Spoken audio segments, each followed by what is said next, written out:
Friends, welcome to Kavitha சமையலறை. இன்னைக்கு நம்ம பார்க்க போகிற ஸ்பெஷல் ரெசிபி நல்ல ஒரு சுவையான நெய் அப்பம். ஒரு அருமையான ஸ்வீட்டு.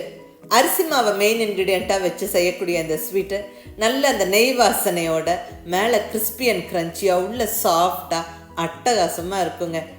இது நல்ல ஒரு ஃபெமிலியரான அத்தன்டிக் ஸ்வீட் ரெசிபி. கேரளா சைடெல்லாம் ரொம்ப பாப்புலர். இங்கே தமிழ்நாட்டிலையும் நம்ம டிஃபால்ட்டாக கோகுலாஷ்டமி, கார்த்திகை தீபத்துக்கெல்லாம் செய்வோம். எப்போ வேணாலும் செய்யலாங்க. நல்ல ஒரு அருமையான டீ டைம் ஸ்நாக் இது. அட்டகாசமாக இருக்கும். இங்கே நான் உங்களோட ஷேர் பண்ணிக்கிற ரெசிபி ரொம்ப ஒரு சிம்பிளான ரெசிபி. ஸோ ஈவன் புதுசாக சமைக்க பழகிறவங்க கூட ஈஸியாக பர்ஃபெக்டாக இந்த நெய்யப்பம் செஞ்சிடலாம். வாங்க ரெசிபி எப்படின்னு பார்க்கலாம்.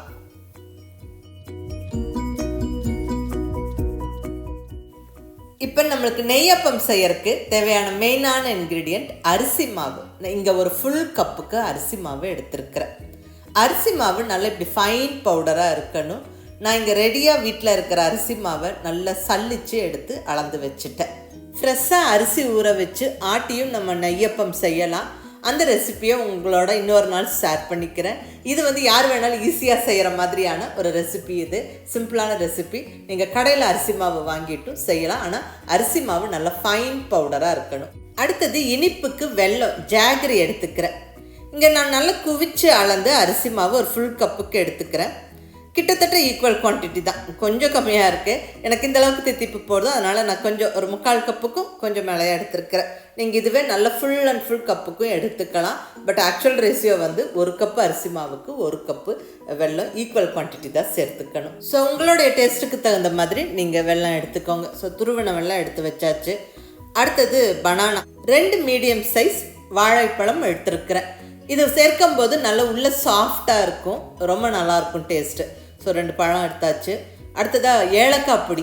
இங்கே சர்க்கரையோடு பிடிச்ச ஏலக்காய் பொடி 1 டீஸ்பூன் எடுத்து வச்சுருக்கிறேன். அடுத்தது இந்த நெய்யப்பம் பொரிக்கிறதுக்கு தேவையான அளவு நெய், கீ எடுத்துருக்கிறேன். இது பேரே நெய்யப்பம். ஸோ நெய்யில் நம்ம அந்த பொரிச்சு எடுக்கும்போது தான் அந்த டேஸ்ட்டும் வாசனையும் அட்டகாசமாக இருக்கும். ஸோ நெய் நம்ம கண்டிப்பாக சேர்த்துக்கணும். ஸோ இங்கே தேவையான அளவு நெய்யும் எடுத்தாச்சுங்க. இங்கே செய்ய ஸ்டார்ட் பண்ணிடலாம். ஸ்டெப் பை ஸ்டெப்பாக போயிடலாம். ஃபஸ்ட்டு அந்த எடுத்து வச்சுருக்கிற வெல்லம் ஜாகரியை நம்ம கரைச்சி எடுத்துக்குவோம். கரைச்சி வடிச்சிட்டோம்னா அந்த மண்ணெல்லாம் இருக்காது.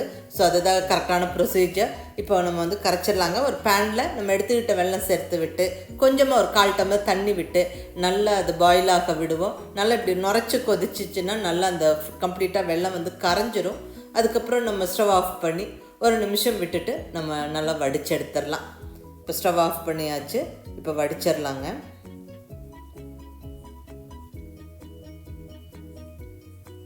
அவ்வளோதான், வெள்ளைப்பாகு ரெடி. அதாவது நம்ம பாகெல்லாம் காய்ச்சல, பாகுப்பதெல்லாம் ஒன்றும் பார்க்க வேண்டியதில்லை. ஜஸ்ட்டு கரைச்சி வடித்து எடுத்துக்கிட்டோம். ஸோ பர்ஃபெக்டாக வெள்ளைப்பாகு ரெடி. அடுத்த ஸ்டெப் நம்ம எடுத்துக்கிட்ட இந்த வாழைப்பழத்தை நல்லா அந்த பனானா பியூரியாக நம்ம அடித்து எடுத்துக்கலாம். ஸோ இப்போ மிக்ஸி ஜாரில் அது சின்ன சின்ன பீசஸாக கட் பண்ணி போட்டுடலாம்.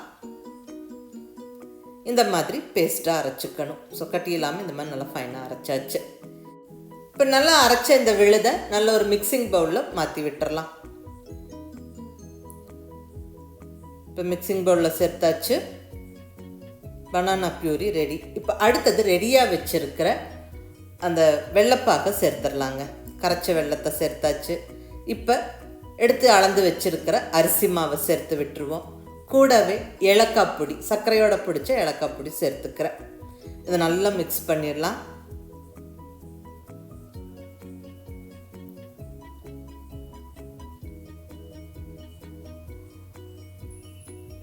பாருங்கள், நல்லா மிக்ஸ் ஆகிடுச்சு. அரிசி மாவு அந்த வெள்ளைப்பாக நல்லா உறிஞ்சிக்கும். ஸோ நல்லா கொஞ்சம் கெட்டியாக இருக்குது. இன்னும் கொஞ்சம் தண்ணி விட்டு நம்ம கலந்துக்கலாங்க. இட்லி மாவு பதத்துக்கு இருக்கணும்.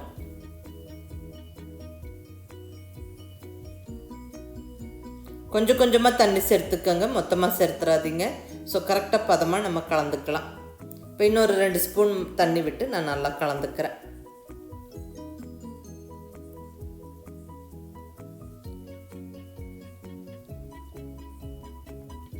பாருங்கள், பர்ஃபெக்டாக எடுத்து ஊற்றுற பக்குவத்துக்கு ரெடி ஆகிடுச்சு.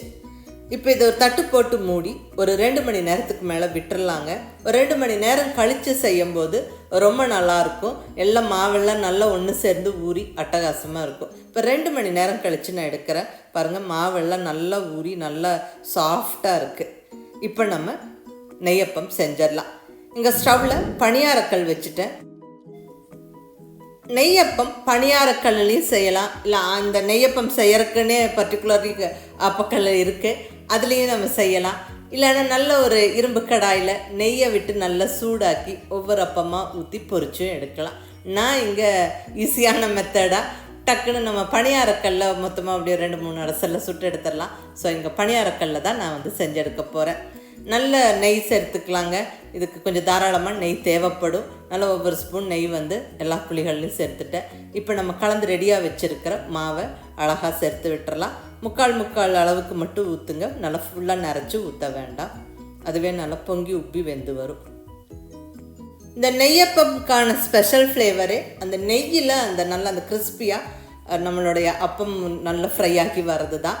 ஸோ ஸ்டவ்வை வந்து கண்டிப்பாக மீடியம் ஃப்ளேமில் வச்சுக்கிட்டு பொறுமையாக ஃப்ரை பண்ணி எடுங்க.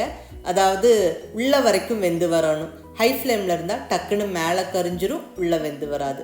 ஸோ நல்ல கிறிஸ்பி அண்ட் க்ரன்ச்சியாக மேலே இருக்கணும், உள்ளே சாஃப்டாக இருக்கணும். ஸோ பொறுமையாக வேக விட்டு எடுங்க.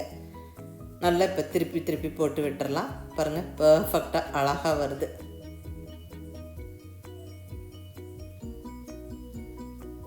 ஸோ நல்லா நெய்யில் அந்த அப்பம் வந்து நல்லா ஃப்ரை ஆகுது.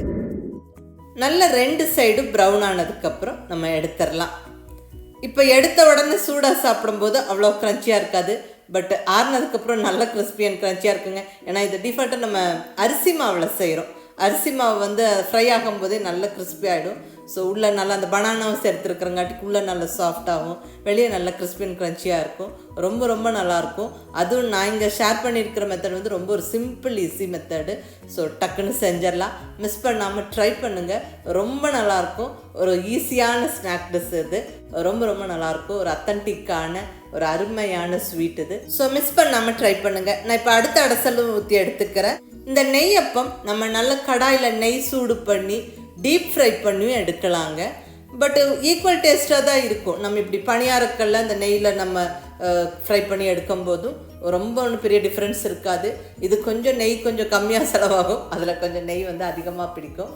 அது உங்கள் விருப்பம், நீங்கள் எப்படி வேணாலும் செஞ்சுக்கலாம். அவ்வளோதாங்க, சுவையான நெய்யப்பம் ஜம்முன்னு ரெடி ஆகிடுச்சு. ஸோ மிஸ் பண்ணாமல் ட்ரை பண்ணி பார்த்துட்டு எப்படி இருந்ததுன்னு உங்கள் ஃபீட்பேக் சொல்லுங்கள். பிடிச்சிருந்தால் லைக் பண்ணி ஷேர் பண்ணி கமெண்ட் பண்ணுங்கள். கவிதா சமையலறை சப்ஸ்கிரைப் பண்ணி என்னுடைய மற்ற ரெசிபிஸும் வீடியோஸும் பாருங்கள். தேங்க்யூ.